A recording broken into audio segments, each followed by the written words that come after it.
कल हरियाणा जाएंगे प्रधानमंत्री मोदी। हिसार के लिए अयोध्या की पहली कमर्शियल फ्लाइट को हरी झंडी दिखाएंगे। हिसार एयरपोर्ट के नए टर्मिनल भवन की आधारशिला भी रखेंगे। अंबेडकर जयंती पर हरियाणा को कई परियोजनाओं की सौगात देंगे प्रधानमंत्री। यमुनानगर में थर्मल प्लांट समेत कई प्रोजेक्ट्स का उद्घाटन और शिलान्यास करेंगे। अंबेडकर जयंती के अवसर पर आज देश भर में भारत सरकार की तरफ से निकाली गई पदयात्रा, केंद्रीय मंत्री यात्रा में हुए शामिल। मुंबई में जय भीम पदयात्रा को केंद्रीय मंत्री रक्षा खड़से ने हरी झंडी दिखाई। कहा, देश के विकास में युवाओं की भागीदारी बढ़ाना यात्रा का मकसद। पटना में भी जय भीम पदयात्रा का आयोजन। यात्रा से पहले केंद्रीय मंत्री मनसुख मांडविया, सम्राट चौधरी और रविशंकर प्रसाद ने बाबा साहेब अंबेडकर को श्रद्धांजलि दी। जय भीम पदयात्रा में मनसुख मांडविया भी शामिल हुए। बोले, बाबा साहेब ने देश को संविधान दिया, संविधान का सम्मान करें और विकसित भारत के लक्ष्य को पूरा करना चाहिए। पटना में भीम संवाद में सीएम नीतीश बोले, पहले की सरकारों में कोई काम नहीं होता था, हमारी सरकार ने सभी जाति के लोगों के लिए काम किया। रायपुर में जय भीम पदयात्रा में मुख्यमंत्री विष्णुदेव साय शामिल हुए। कहा, संविधान हर नागरिक को जीने का अधिकार देता है। अंबेडकर जयंती से पहले लखनऊ में भी मैराथन का आयोजन। बड़ी संख्या में शामिल हुए लोग। कल देश भर में मनाई जाएगी अंबेडकर जयंती। लखनऊ के महिगांव में बवाल के बाद ढकी गई बाबा साहेब अंबेडकर की प्रतिमा अब प्रशासन की अनुमति के बाद ही किया जाएगा अनावरण। बिना मंजूरी रातों रात मूर्ति लगाने को लेकर कल दो पक्षों में हुआ था बवाल। गुस्साए गांव वालों ने पुलिस टीम पर भी किया था हमला। भोपाल के रविंद्र भवन में स्टेट लेवल कोऑपरेटिव कॉन्फ्रेंस का आयोजन। सहकारिता मंत्री अमित शाह बोले, पीएम मोदी ने सहकारिता आंदोलन में बहुत बड़ा बदलाव लाया है। अमित शाह बोले, मध्य प्रदेश में कृषि, खेती और सहकारिता क्षेत्र में अपार संभावनाएं हैं। कोऑपरेटिव कॉन्फ्रेंस में बोले सीएम मोहन यादव, एमपी में दूध के कारोबार में अपार संभावनाएं हैं। हमें कामधेनु गौपालन योजना लागू की है।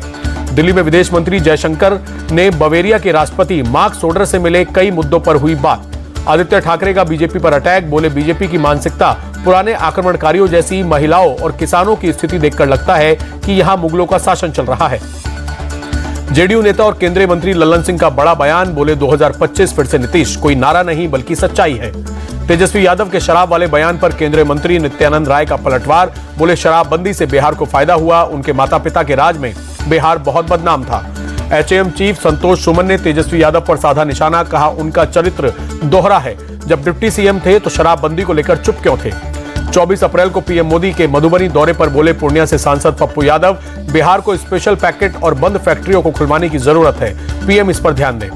पीएम मोदी से पप्पू यादव का सवाल, बिहार में बंद पड़ी 3 चीनी मिल्स कब खुलेंगी, पीएम हमारी समस्याओं को दूर करें। 1 मई से आम आदमी पार्टी गुजरात में परिवर्तन यात्रा लॉन्च करेगी। पार्टी इंचार्ज गोपाल राय बोले, स्थानीय निकाय चुनाव में सभी सीटों पर चुनाव लड़ेंगे। गुजरात की सभी 26 लोकसभा सीटों और 182 विधानसभा सीटों पर आम आदमी पार्टी प्रतिनिधि नियुक्त करेगी, गोपाल राय का बयान। आप नेता सौरभ भारद्वाज का बीजेपी पर अटैक। कहा, इन्होंने संविधान का मजाक बनाया, पर्ची निकालकर सीएम के नाम का चुनाव होता है। सौरभ भारद्वाज का सीएम रेखा पर बड़ा आरोप। कहा, उनके पति ले रहे अधिकारियों की मीटिंग, इन्होंने अपने पद की गरिमा से खिलवाड़ किया। दिल्ली बीजेपी चीफ सचदेवा ने सौरभ भारद्वाज से पूछा सवाल, सुनीता केजरीवाल किस हैसियत से अधिकारियों को आदेश देती थी। बीएसपी चीफ मायावती ने अपने भतीजे आकाश आनंद को माफ करने की कही बात। बोली, आकाश को एक और मौका दिया जाएगा। मायावती बोली, अभी मैं स्वस्थ हूं, पार्टी के लिए काम करती रहूंगी, इसलिए मेरे उत्तराधिकारी बनाने का कोई प्रश्न नहीं उठता है। गुना हिंसा के मुख्य आरोपी का कांग्रेस से कनेक्शन। पार्टी का सक्रिय सदस्य था आरोपी विक्की खान, कांग्रेस के टिकट पर लड़ चुका है पार्षद का चुनाव। गुना हिंसा पर एसएसपी मान सिंह ठाकुर बोले, फिलहाल स्थिति नियंत्रण में है, असामाजिक तत्वों के खिलाफ सख्त कार्रवाई होगी। सिलचर में पुलिस और प्रदर्शनकारियों की झड़प। पुलिस ने लाठीचार्ज कर उपद्रवियों को खदेड़ा। इलाके में तनाव के चलते भारी पुलिस बल तैनात। पश्चिम बंगाल के मुर्शिदाबाद के बाद असम के सिलचर में भी वक्फ कानून के विरोध में हिंसक प्रदर्शन। उग्र भीड़ का पुलिस पर पथराव। हैदराबाद में वक्फ कानून के विरोध में प्रदर्शन। बड़ी तादाद में मुसलमान सड़कों पर उतरे। कानून वापस न होने तक प्रदर्शन की धमकी। ममता सरकार के खिलाफ कोलकाता में बीजेपी का हल्ला बोल। राज्य में हिंसा और एसएसटी शिक्षकों की नियुक्ति रद्द होने के विरोध में प्रदर्शन। मुर्शिदाबाद में सुरक्षा सख्त, भारी संख्या में सेंट्रल फोर्सेस तैनात। हिंसा के बाद कलकत्ता हाईकोर्ट ने दिए थे केंद्रीय बलों की तैनाती के आदेश। मुर्शिदाबाद हिंसा के आरोपियों की धरपकड़ जारी। पुलिस ने अब तक 150 आरोपियों को गिरफ्तार किया। मुर्शिदाबाद हिंसा पर जंगीरपुर के एसपी बोले, हालात पहले से बेहतर, लोग अफवाहों पर ध्यान न दें। कई लोगों की गिरफ्तारी हुई, बाकी के उपद्रवी भी जल्द पकड़े जाएंगे।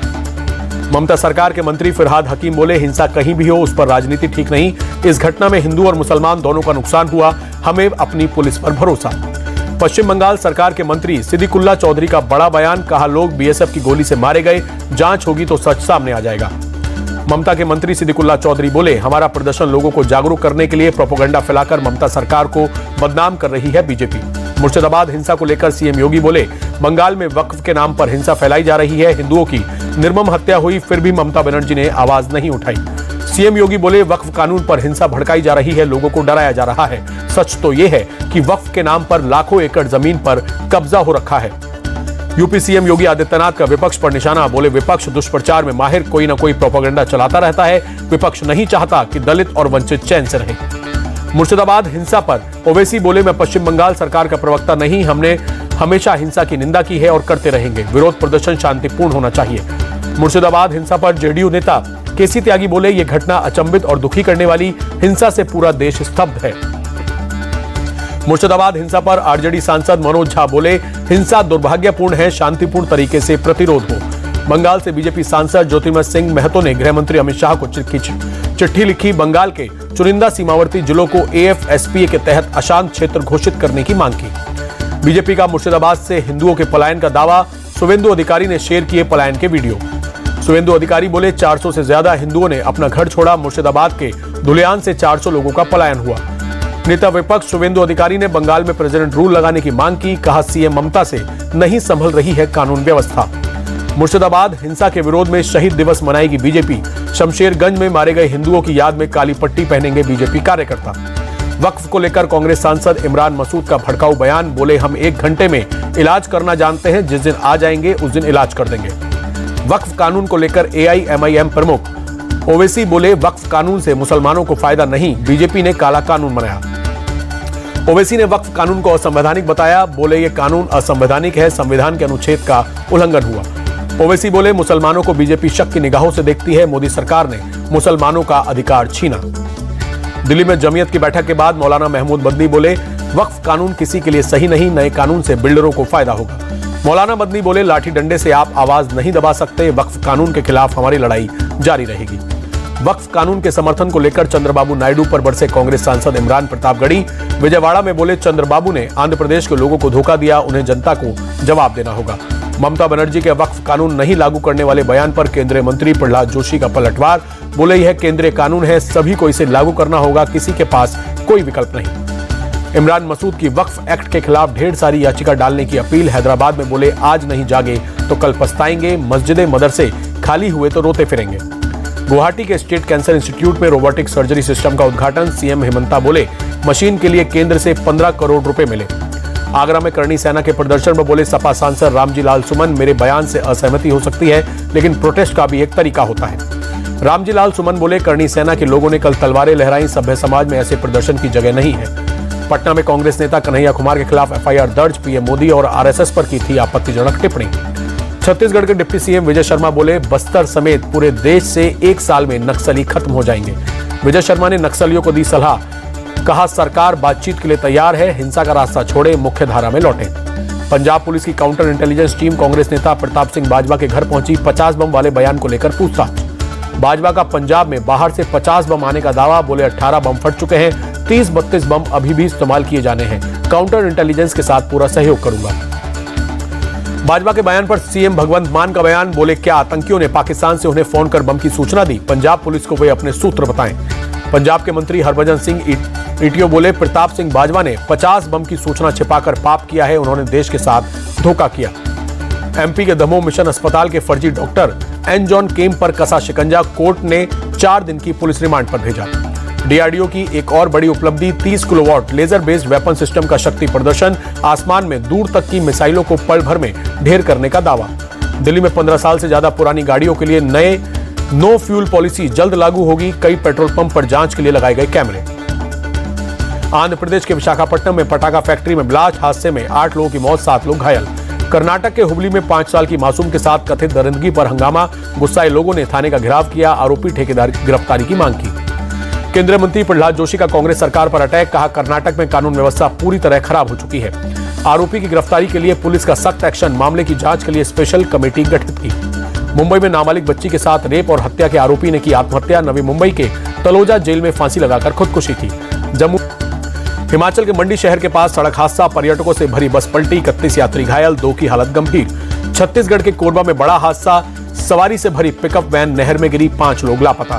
गाजियाबाद के साहिबाबाद के एक गोदाम में भीषण लगी आग, लाखों का सामान जलकर खाक, कड़ी मशक्कत के बाद आग पर काबू पाया।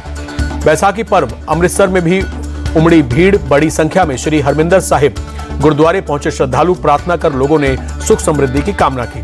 उत्तराखंड में भी बैसाखी पर्व की धूम, हरिद्वार में हर की पौड़ी पर उमड़ा जनसैलाब, बड़ी संख्या में लोगों ने पवित्र स्नान कर की पूजा अर्चना। रूपनगर के आनंदपुर साहिब गुरुद्वारे में श्रद्धालुओं की भीड़, बैसाखी के अवसर पर भक्तों ने मत्था टेका।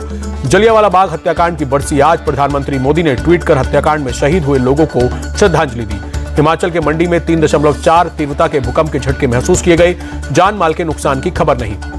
टॉप 10 कंपनियों में से 5 की मार्केट वैल्यू 84,569 करोड़। इस हफ्ते Hindustan Unilever limited top gainer रही। कच्चा तेल 4 साल के निचले स्तर पर पहुंचा, $65.41 प्रति बैरल की कीमत। फिर भी पिछले 1 साल से पेट्रोल डीजल की कीमतों में कोई कटौती नहीं। इस हफ्ते सोने ने फिर बनाया नया रिकॉर्ड, 93,353 रुपए प्रति 10 ग्राम पहुंचा सोना। इस हफ्ते चांदी की कीमत में भी उछाल, 1 किलो चांदी की कीमत 92,929 रुपए हुई। इंडियन बुलियन एंड ज्वेलर्स ने जारी किया आंकड़ा। एसबीआई ने एफडी की ब्याज दरों में कटौती का किया ऐलान, अब 1 साल की एफडी कराने पर 6.70% ब्याज मिलेगा।